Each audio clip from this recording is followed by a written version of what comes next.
The origins of emancipation is masquerade and carnival. That's where we have celebrated the freedom. I think as an architect, we're very involved in process and then the materiality involved in that. In this regard, with emancipation, this idea of a seed or a bloom or a flower being propagated by this celebration of emancipation as a metaphor, right? So we share this thing like a plant or a seed, and it represents emancipation. It represents freedom.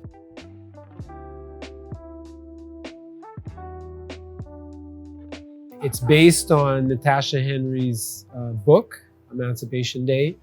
And what we're trying to do, I think, just continue her work in getting that knowledge into curriculum. So as a part of Canadian history, which it is. The idea came that maybe it's possible to make a fundamental contribution to the story of emancipation.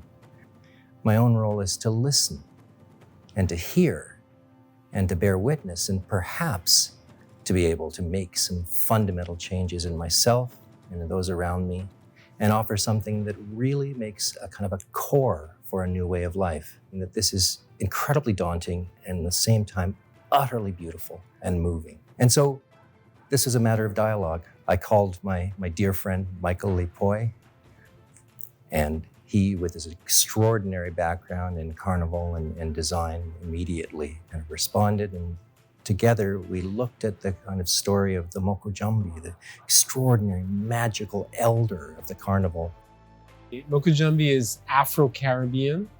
Mokojumbi only exists in nomenclature as words in the Caribbean. It originates in Africa, West Africa, as part of the masquerade tradition.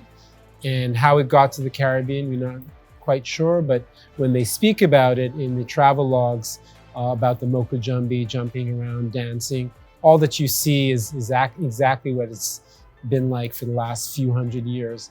Trinidad and Tobago has adopted it, mostly because we have a long tradition of carnival, more than 100 years of doing this.